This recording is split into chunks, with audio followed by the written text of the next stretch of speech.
se também tu, ao menos neste dia que te é dado, conhecesses o que te pode trazer a paz, mas não, isso está oculto aos teus olhos, diz nosso Senhor Jesus Cristo à cidade de Jerusalém.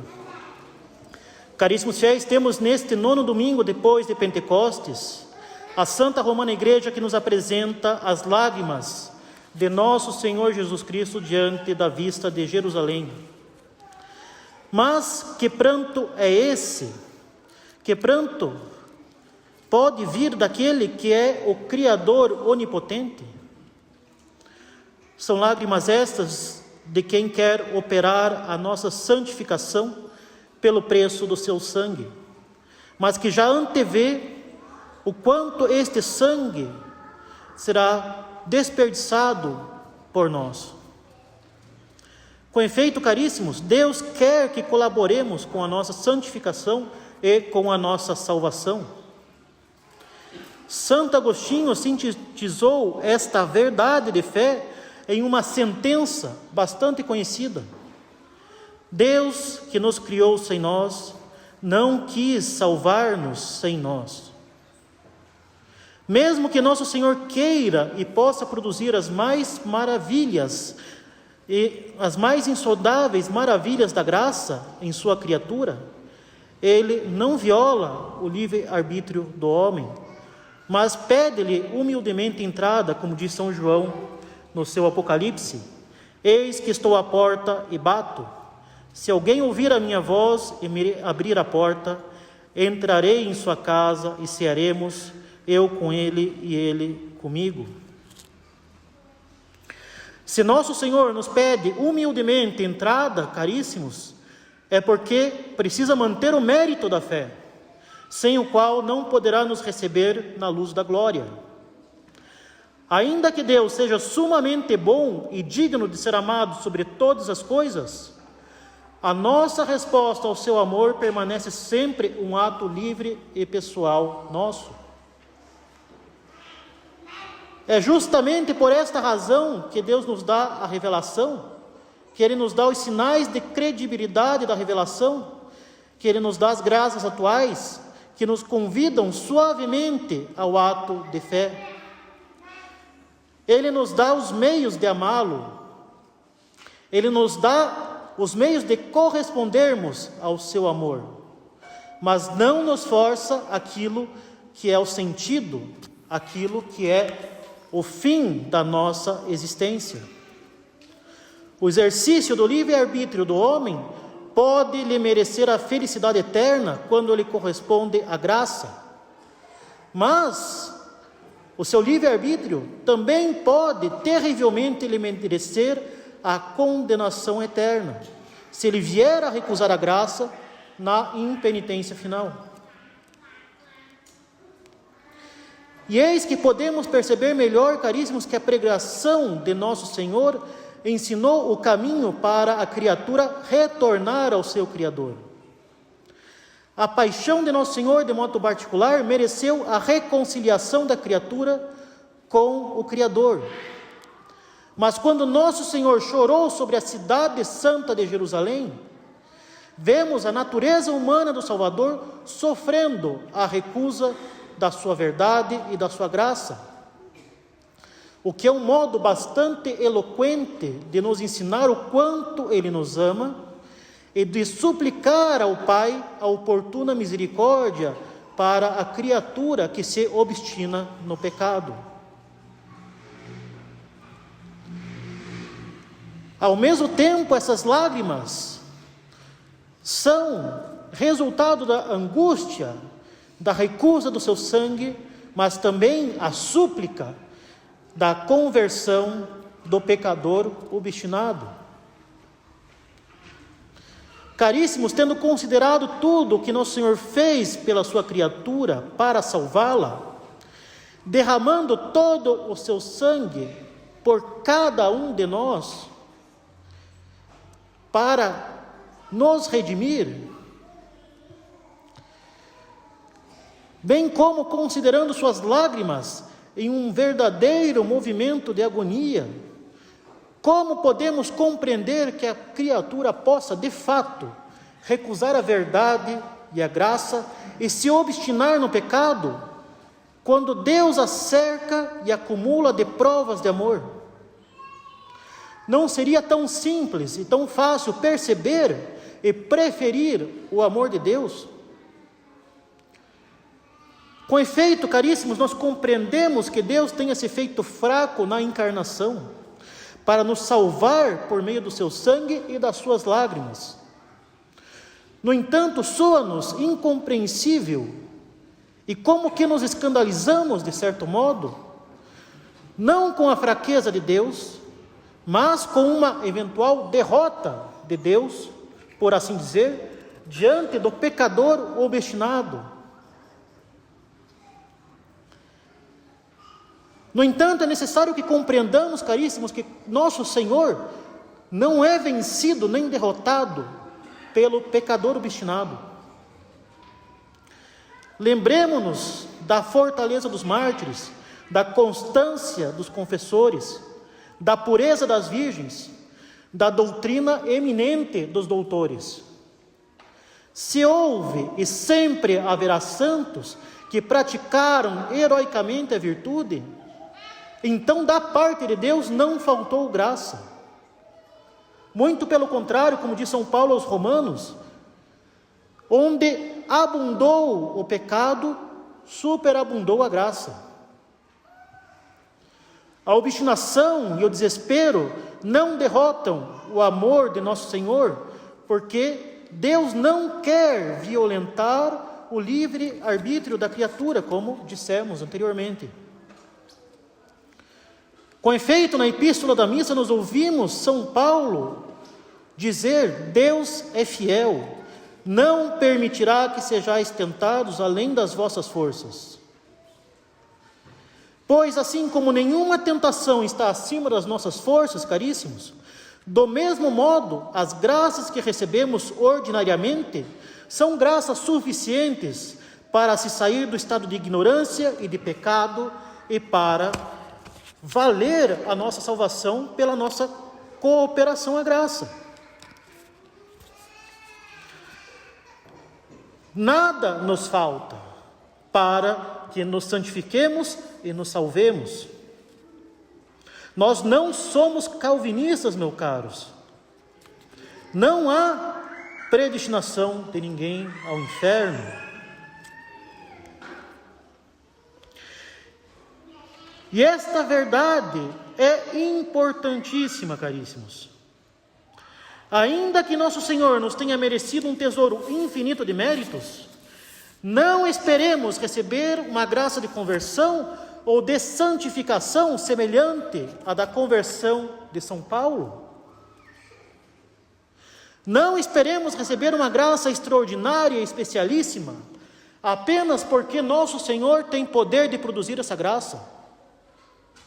Isso seria tentar a Deus, seria um pecado grave. Além de que seria extremamente estúpido condicionar a nossa conversão a um milagre. Deus nos dá a todos, ordinariamente, uma graça suficiente. É esta a teologia católica. É certo que a Santíssima Virgem recebeu, desde o primeiro instante da sua concepção, uma graça abundante, ordenada à sua mãe, a sua missão de mãe do Verbo encarnado. Também é certo que São Paulo recebeu uma graça extraordinária de conversão, ordenada à sua missão apostólica. Mas quanto a nós, caríssimos, a conversão e a santidade dependem da nossa correspondência à graça suficiente. E nós temos à nossa disposição todo o necessário para sermos grandes santos. Se queremos alcançar uma eminente santidade, não esperemos que nosso Senhor nos cumule de graças, sem antes termos correspondido à graça suficiente, a primeira graça que Ele dá a todos os homens, e que basta para o início da nossa santificação. E caríssimos, esta é a lei do amor. O amor se dá a quem corresponde, e o amor se retrai a quem não corresponde. O bispo de Córdoba, Frei Albino Menéndez Regada, ensina que quando o homem busca, Deus se aproxima. Quando o homem pergunta, Deus responde. Quando o homem se põe a escutar, Deus lhe fala. Quando o homem obedece, Deus governa. E quando o homem se entrega, Deus obra. Como podemos esperar que Deus obre, que Ele conduza à perfeição mais consumada uma alma que não o procura, nem se pergunta de sua existência, nem se questiona a respeito do seu amor? Como podemos esperar que Deus governe quem o escuta pela oração, mas não lhe obedece pela prática das virtudes? Como podemos esperar que Deus fale com quem se pergunta por Ele, seja pela investigação ou pelo estudo, mas que não o escuta pela ausência de oração? Caríssimos, o amor se dá a quem corresponde, e o amor se retrai a quem não corresponde. Santo Agostinho diz que Deus não abandona, a não ser quando Ele é abandonado. E aqui nós já podemos perceber mais claramente que a obstinação do pecador não é de forma alguma a derrota de Deus. Porque Deus mesmo ocasiona a obstinação do pecador na medida em que Ele retira todos os demais auxílios, além da graça suficiente. Na medida em que o priva de iluminações, de inspirações, de consolos e de todas aquelas graças que daria a uma alma que o procura, que interroga, que escuta, que obedece e se entrega a Ele. Deus retrai as demais graças da criatura que não faz caso da graça suficiente. E isso não somente para castigá-la, mas principalmente para fazê-la perceber o quanto ela depende do auxílio e da iluminação de Deus para encontrar a verdadeira felicidade. Deus deixa que ela caia no fundo do poço para que ela sinta a queda e eventualmente acorde para a necessidade de buscar a Deus. E Deus também manifesta a sua glória pela obstinação dos pecadores, porque nada prova melhor a nossa dependência radical da graça do que o estado de obstinação no pecado. Nada obrigaria mais o pecador a buscar a graça do que perceber os efeitos da sua vida miserável. E é por isso que nosso Senhor chorou. Nosso Senhor chorou, caríssimos, diante da nossa miséria, que Ele sentiu com uma sensibilidade e com uma compaixão divinas. Nosso Senhor chorou porque quem ama não pode não sofrer pelo amado. E nós temos no Sagrado Coração de nosso Salvador o bom amigo das nossas almas, que tanto nos ama, o bom amigo que se sacrifica e sofre pelo nosso bem, e que sofre quando a gente sofre. Afinal, quanto maior for o amor, maior será também a dor. O amor de Deus é infinito.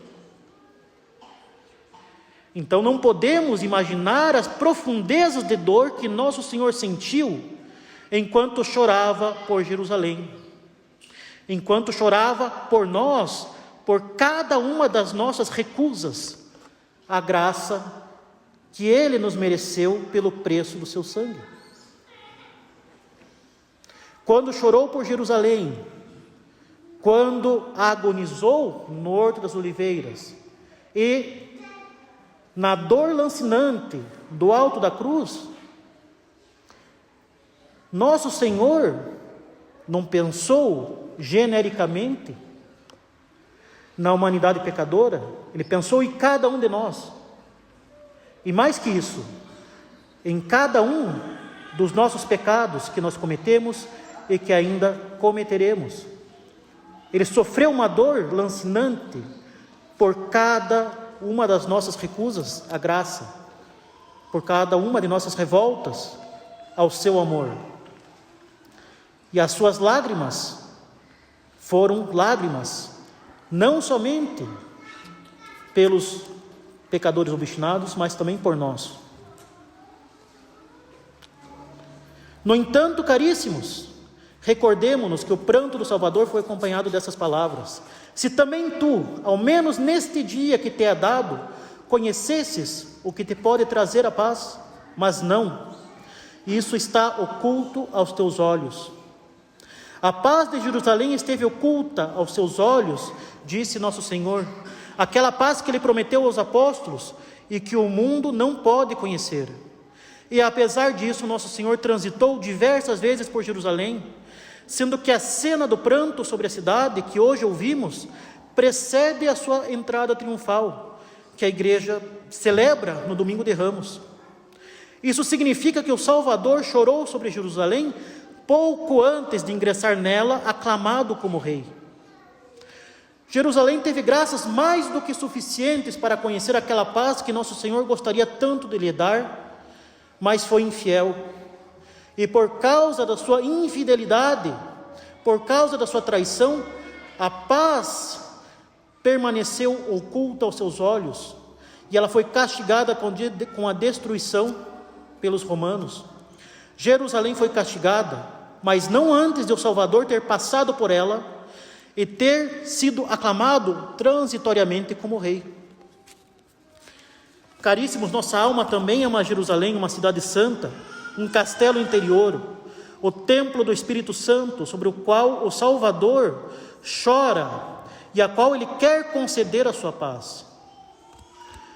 Podemos nos interrogar muitas vezes porque certas pessoas voltaram à prática da religião e porque outras permanecem nas ilusões e vaidades do pecado. Nós podemos nos interrogar porque certas pessoas nunca se afastaram da verdade e porque outras custaram tanto a retornar ao caminho da salvação. Nós podemos nos questionar porque alguns receberam tantas iluminações, consolações e graças, e porque outros parecem não receber nada além de uma graça suficiente.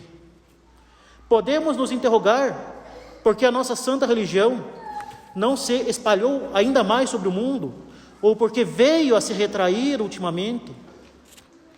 Caríssimos, nós não conhecemos os insondáveis juízos de Deus Justíssimo, mas cada um de nós pode dizer para si mesmo, com precisão, quantas vezes nosso Senhor passou e nós não quisemos vê-lo, quantas vezes Deus soprou e nós não quisemos ouvi-lo, quantas chances nós tivemos de mudar de vida e recusamos, quantas vezes nós pudemos ter sido mais generosos na oração, nos sacramentos, na piedade, e nós nos contentamos com a mediocridade.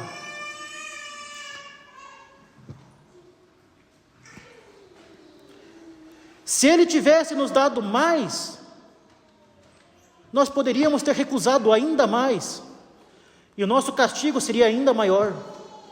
Mas porque Ele nunca cessa de nos dar a graça suficiente, e porque muitas almas piedosas rezam e se sacrificam pelos pecadores, nosso Senhor nos deu tempo e uma graça extraordinária. E nós estamos aqui hoje, em seu templo santo, diante dele, verdadeiramente presente no sacrário, e prestes a se imolar misticamente na Santa Missa, para procurá-lo, interrogá-lo, ouvi-lo, para obedecer-lhe e deixá-lo obrar. Nós estamos aqui ouvindo a sua doutrina santa, podendo recebê-lo na Sagrada Comunhão e podendo ainda nos reconciliar com Deus pelo sacramento da penitência. Por uma graça que Deus nos dá, nós temos o tempo ainda da conversão, graça que certamente nós não merecemos. Se nós fôssemos tratar de merecimento, quantas vezes já não merecemos o inferno? O arcebispo de Poitiers, o cardeal Pi, fala: o homem pecador merece 3 coisas enquanto pecador: sofrer, morrer e ir para o inferno. É o que nós merecemos quando estamos em estado de pecado mortal, mas por graça de Deus, pelo merecimento das lágrimas de nosso Senhor Jesus Cristo, pelo sacrifício e orações de tantas almas santas e piedosas, nós ainda podemos mudar, nós podemos ainda, pela correspondência à graça, enxugar essas lágrimas de nosso Senhor Jesus Cristo. Assim avançaremos se fizermos o que nosso Senhor esperava de Jerusalém, quando chorou sobre ela. Se também tu, ao menos neste dia que te é dado, conhecesses o que te pode trazer a paz. Hoje, agora mesmo, e a cada instante em que nós estamos vivos, Deus nos dá uma graça. E da fidelidade a esta graça, quer nos confiar graças ainda maiores. É o que nós podemos fazer: arrepender-se, ir ao confessionário, receber a comunhão, rezar. Nós estamos aqui vivos para isto, pela nossa fidelidade à graça que Deus está nos dando nesse exato instante, consolá-lo, enxugar as suas lágrimas e ter a verdadeira paz que Ele quer nos dar. Caríssimos, se nós formos fiéis à graça de cada momento, à graça de cada dia, à graça do momento presente, nós enxugaremos as lágrimas de nosso Senhor e consolaremos o seu sacratíssimo coração, combatendo a ociosidade, o tempo perdido, por exemplo, e aproveitando o tempo precioso que Ele nos dá, enxugaremos as suas lágrimas, até o dia em que estaremos com Ele na luz da glória, quando Ele, como nosso bom amigo, enxugará também as nossas lágrimas. Louvado seja o nosso Senhor Jesus Cristo. Em nome do Pai, do Filho e do Espírito Santo. Amém.